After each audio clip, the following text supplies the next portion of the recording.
Bapa yang setia, tiada sekalipun ku ditinggalkan.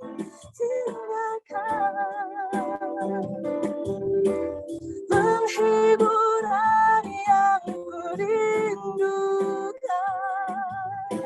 selalu kau sediakan. Yesus, kaulah sumber pertolonganku, yang dapat ku percaya.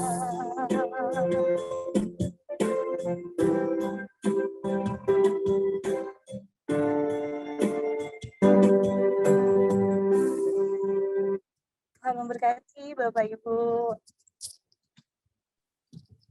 Bapa yang setia, judul lagu yang dibawakan oleh Kak Maria. Terima kasih Kak Maria untuk pujian yang telah memberkati kami semua di sore hari ini. Terima kasih. Tuhan memberkati. Tuhan memberkati. Bapak Ibu, kita akan masuk di dalam pelayanan firman yang dibawakan oleh Pak Lukas. Pak Lukas, kami persilakan. Selamat sore Bapak Ibu, Shalom. Kita akan merenung-renungkan firman Tuhan yang diberikan kepada saya dari Mazmur 55 ayat 19 sampai 24. Mari kita berdoa dulu Bapak Ibu. Bapa Surgawi, kami merendahkan diri di hadapan-Mu. Kami ingin selalu dekat dengan Engkau Bapa, supaya kami memiliki mata rohani yang berfokus padamu. Dan kami akan selalu setuju dengan kehendak-Mu ketika kami melihat Engkau. Maka Bapa, ajari kami setiap hari satu hal, supaya kami boleh bertumbuh di dalam Engkau, dan kiranya Engkau jagai iman kami senantiasa. Pada saat ini kami akan merenung-renungkan firman-Mu melalui Mazmur Daud, Engkau yang sertai kami yang berbicara dan kami yang mendengarkan. Di dalam nama Yesus kami berdoa. Amin. Amin. Mohon bantuannya Kak Lisya, silakan. Baik Pak Lukas, Bapak Ibu, kita akan membaca, saya mengantar kita untuk membaca Mazmur 55 ayat 19 sampai ayatnya yang ke-24 yang berbunyi demikian. Ayat 19, Ia membebaskan aku dengan aman dari serangan terhadap aku, sebab duyun-duyun mereka melawan aku. Allah akan mendengar dan merendahkan mereka.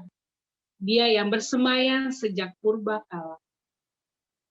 Karena mereka tidak berubah dan mereka tidak takut akan Allah. Orang itu mengacungkan tangannya kepada mereka yang hidup damai dengan Dia. Janjinya dilanggarnya. Mulutnya lebih licin dari mentega, tetapi ia berniat menyerang.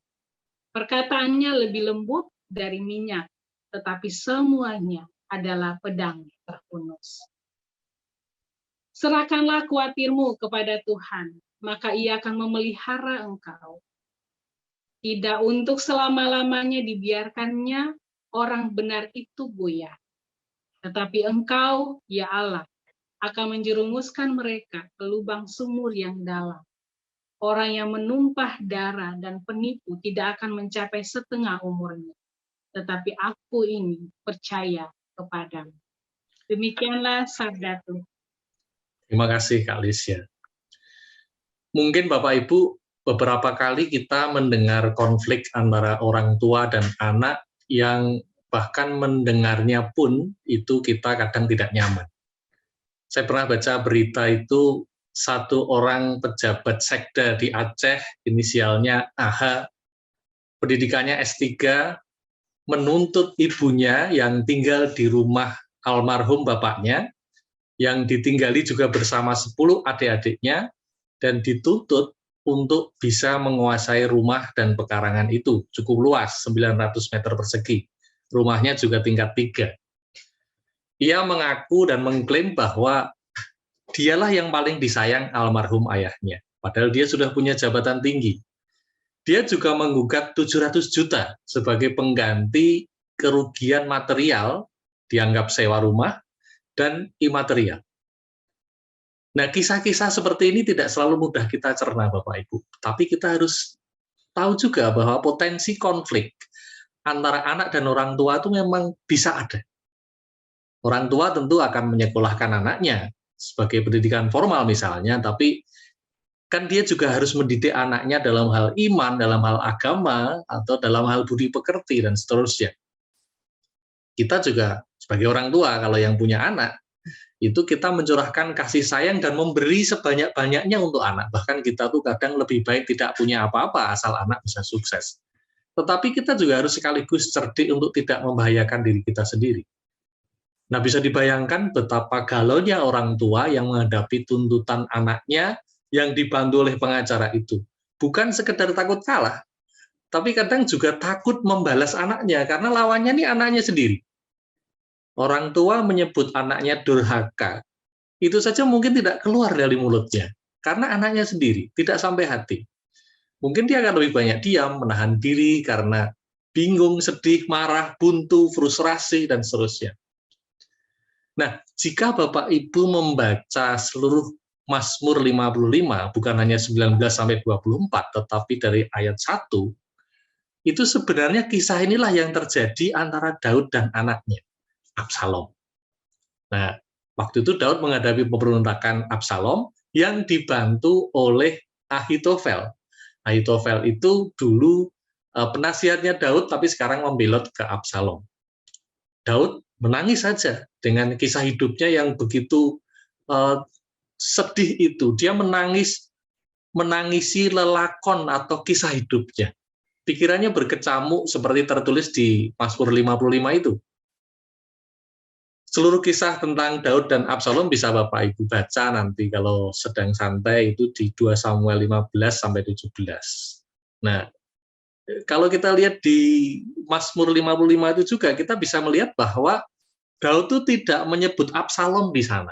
Seperti saya katakan tadi, menyebut anak itu durhaka itu orang tua itu kadang tidak sampai.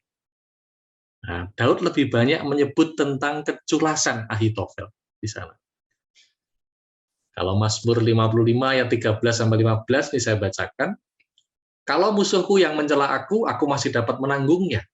Kalau pembenciku yang membesarkan diri terhadap aku masih dapat menyembunyikan diri terhadap dia. Tetapi engkau orang yang dekat dengan aku, temanku dan orang kepercayaanku. Kami yang bersama-sama bergaul dengan baik dan masuk rumah Allah di tengah-tengah keramaian.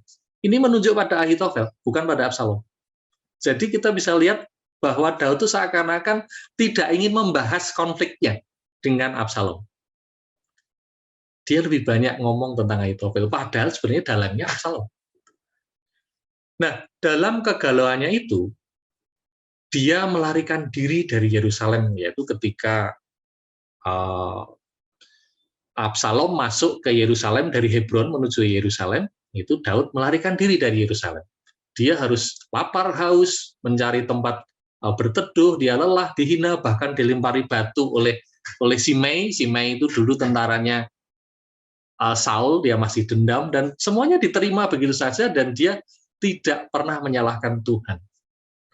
Bahkan kalau kita lihat di Mazmur 55 ayat 23 yang kita baca tadi, serahkanlah kuatirmu kepada Tuhan, maka ia akan memelihara engkau. Tidak untuk selama-lamanya dibiarkannya orang benar itu goyah.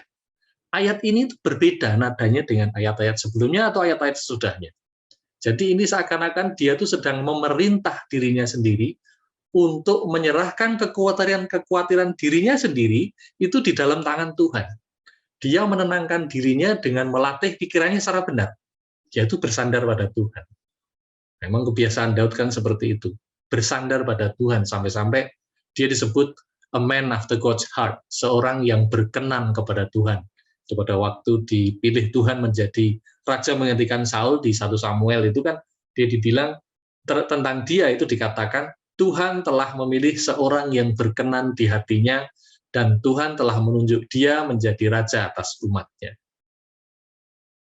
Nah, sebagaimana Daud Bapak Ibu, kita tuh kadang juga khawatir, mungkin sering, saya juga termasuk di antaranya.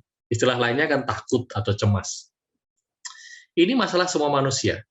Ini bisa melanda kita kapan saja, karena apa saja. Apa saja bisa jadi alasan untuk khawatir. Kita punya sesuatu, misalnya kita bayangkan orang kaya gitu, punya uang banyak itu juga khawatir. Bagaimana nanti menjaganya? Kalau ditabung aman tidak? Nanti kalau saya sudah waktunya tua membagi-bagi warisan, anak bisa rukun tidak? Apakah nanti anak akan membagi-bagikan, akan memakainya dengan bijaksana atau akan menghambur-hamburkan? Padahal saya carinya susah payah. Nanti bagaimana? Ini punya uang saja, nanti bagaimana? Kemudian kita nggak punya uang atau nggak punya sesuatu, kita juga khawatir. Ini sih umum. Kalau nggak ada uang ya kita khawatir, itu umum. Tapi bukan berarti ini benar. Saya hanya mengatakan ini biasa terjadi. Atau mungkin kita khawatir terhadap apa yang ingin kita punya. Misalnya ingin punya uang, ingin punya relasi dengan petinggi-petinggi, dan seterusnya. Nanti gimana kalau hanya begini-begini saja? Apakah anak saya bisa sukses? Kalau saya tidak punya relasi, kalau saya tidak punya koneksi. Kalau saya, ini hari ini anak saya ulang tahun, saya berikan dia dompet sebagai hadiah dan diisi uang sedikit, lalu saya ajari dia supaya dia berhati-hati menggunakan uangnya di sekolah, karena kantin sudah mulai buka di sekolah. Tetapi saya juga mengatakan pada diri saya sendiri, kalau saya beri sangu atau uang jajan sedikit, apakah dia tidak akan sakit hati nanti, atau dia akan tidak menyimpan luka kalau sangunya itu sedikit dibandingkan teman-temannya. Nah, saya khawatir, saya bisa khawatir seperti itu. Atau kita khawatir karena ingin tidak punya sesuatu, cacat misalnya, harusnya cacat nggak ada di saya, dan itu membuat saya khawatir tentang masa depan saya. Kekurangan fisik, kita ingin tidak punya saudara yang toksik, kita khawatir karena orang tua kita toksik misalnya, galak, atau anak kita durhaka dan seterusnya, itu membuat kita juga khawatir. Nah, pertanyaan nanti gimana? Itu overthinking sebenarnya. Kita tuh seakan-akan ingin menguasai masa depan, padahal masa depan itu milik Tuhan. Dan sebenarnya 90% dari kekhawatiran kita itu kan nggak terjadi. Ini studi empiris. Most of the things we worry about don't really come true. Tetapi kita tetap saja khawatir. Padahal kekhawatiran itu nggak menambah apa-apa dalam jalan hidup kita. Itu hanya membuat kita menjadi restless, jantungnya berdebar-debar seperti jatuh tempo atau jatuh cinta, katanya begitu. Dan itu membuat kita jadi serba sulit. Nah, dari kisah Daud, kita melihat bahwa ia sangat terdesak dan pontang-panting. Dia memilih lari dari Absalom karena dia tidak ingin melawan Absalom, anaknya sendiri. Berbeda kalau lawannya itu orang lain, dia dengan gagah berani maju dan dia sertai Tuhan, hampir pasti menang. Tapi ketika direbut anaknya, tahtanya itu, dia tidak mempertahankan tahtanya. Dan dia tidak mengeluh kepada Tuhan. Ini yang ajaib. Dia tidak mengeluh pada Tuhan. Dia tidak menyalahkan Tuhan. Dia menjalani saja, walaupun dia menangis. Ada di 2 Samuel 15 ayat 30 itu, Daud mendaki Bukit Zaitun sambil menangis. Jadi dia betul-betul sedih, dan dia bingung dengan situasi pada waktu itu harus bagaimana. Tetapi dia ingat bahwa segala sesuatu yang dia tanggung pada waktu itu adalah akibat dosanya dulu ketika dia bersiasat jahat terhadap Uria, suami Batseba. Nah, Daud tetap mengusahakan perdamaian dengan Absalom. Tapi lebih dari itu, dia berserah kepada penyelenggaraan Tuhan sendiri. Dia berserah, itu kan memang sudah gaya hidupnya dia. Kelak, setelah peristiwa ini, Daud juga bersalah lagi pada Tuhan, berdosa lagi, dan dicatat di Alkitab, dosanya adalah dia melakukan sensus. Dan yang dikatakan Daud, ketika dia diminta oleh Gad memilih hukumannya sendiri, itu Daud tidak memilih, dan dia berkata pada Gad, di 2 Samuel 24, sangat susah hatiku, biarlah kiranya kita jatuh ke dalam tangan Tuhan, sebab besar kasih sayangnya, tetapi janganlah aku jatuh ke dalam tangan manusia. Kata-kata ini menyentuh sekali Bapak Ibu. Biarlah kiranya kita jatuh ke dalam tangan Tuhan. Nah, dalam susahnya, Daud itu selalu mengizinkan Tuhan itu menjadi Tuhan dalam hidupnya. Dia tidak memaksa Tuhan begini-begini atau menasihati Tuhan harus begitu atau begini. Dia setuju saja dengan apa yang dilakukan Tuhan. Dia mungkin takut, dia sedih, tapi dia tidak pernah khawatir bahwa Tuhan akan salah memperlakukan dirinya. Dia tidak pernah khawatir itu. Nah, refleksi kita apa, Bapak Ibu? Ketika kita sibuk khawatir, bahkan kita terus memberi makan terhadap khawatir kita itu, kita terus entertain perasaan khawatir itu, kita ini sebenarnya sedang gagal menilai diri kita secara objektif. Kita tuh khawatir itu kan karena kita tidak percaya bahwa Tuhan itu baik. Dan sesungguhnya kalau kita tidak percaya Tuhan itu baik, yaitu kita berdosa di sana. Kita tidak percaya kebaikan Tuhan karena fokus kita yang keliru. Nah, kalau fokus kita Tuhan, sebenarnya kita tuh tidak mungkin kita tuh disagree pada Tuhan. Kita tuh pasti setuju pada Tuhan kalau kita fokusnya pada Tuhan.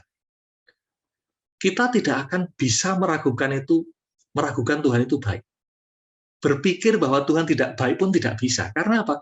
Karena fokus kita Tuhan. Kita ingat cerita Yohanes Pembaptis. Dulu waktu dia masih dikandung Elisabet, dan Elisabet didatangi Maria, Yohanes Pembaptis di dalam kandungan itu melonjak kegirangan. Tapi ada waktu 30 tahun kemudian, ketika dia dihukum karena kasus tentang Herodias, itu dia berada di penjara, matanya melihat dinding penjara, dia mengirim utusannya pada Tuhan Yesus supaya bertanya, benarkah engkau Mesias? Jadi mata kita ini, mata rohani kita ini, memandang apa, itu menentukan bagaimana sikap kita pada Tuhan. Nah, mata Daud itu tertuju pada Tuhan. Bagi Daud, Tuhan itu bisa diandalkan. Tidak ada kata sial atau celaka dalam kamus hidup Daud. Jika suatu hal itu dikatakan baik oleh Tuhan, Daud setuju itu baik. Sebenarnya kekhawatiran itu kan menggerogoti iman kita. Bahkan kalau benih itu ditanam dalam perumpamaan tentang penabur, kekhawatiran, salah satu diantaranya, selain kekayaan dan kenikmatan hidup, itu akan menghimpit benih yang ditabur itu dan tidak bisa tumbuh dengan baik.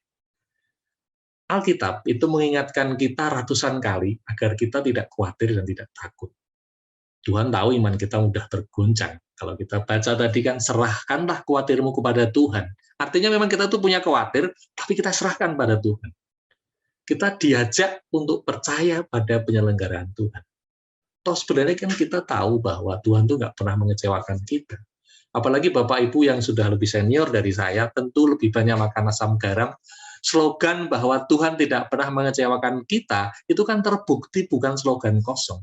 Itu benar adanya. Nah, ketika kita menghadapi khawatir, kita tidak boleh terbelenggu rasa itu, Bapak Ibu. Tidak boleh kita dikuasai oleh rasa khawatir, tetapi kita menguasai itu. Jadi, kita jadikan khawatir itu loncatan iman. Toh, jikapun hidup kita itu sesekali goyah karena badai, hal itu tidak akan terjadi seterusnya. Ada waktunya badai itu berlalu. Dan ketika goyah itu diizinkan terjadi, itu juga dipakai Tuhan untuk suatu tujuan yang mungkin tidak kita ketahui, yang tidak kita pikirkan. Jadi mari kita bersama-sama, saya sedang bicara pada diri saya sendiri juga, kita mengarahkan mata rohani kita kepada Tuhan. Karena tidak ada yang sia-sia ketika kita memusatkan pandangan kita kepada Tuhan. Amin. Mari kita berdoa, Bapak Ibu. Bapak Surgawi, kami mengucap syukur karena Engkau telah ingatkan kami supaya mata kami tertuju hanya kepadamu. Supaya kami tidak goyah, supaya kami tahu bahwa Engkau sungguh mengasihi. Kiranya Engkau sertai kami satu persatu, bahkan seluruh keluarga kami masing-masing, untuk tahu bahwa Engkau baik, dan Engkau tidak pernah meninggalkan kami. Ini doa kami naikkan di dalam nama Yesus. Amin. Silakan Kak Lisya. Terima kasih Pak Lukas telah memberkati kami sore hari ini dengan firman, sehingga firman ini menguatkan kami, sehingga kami tidak lagi dikuasai oleh rasa takut, tetapi iman kami yang kuat di dalam Tuhan yang menguatkan kami. Mari Bapak Ibu kita mengamini firman Tuhan.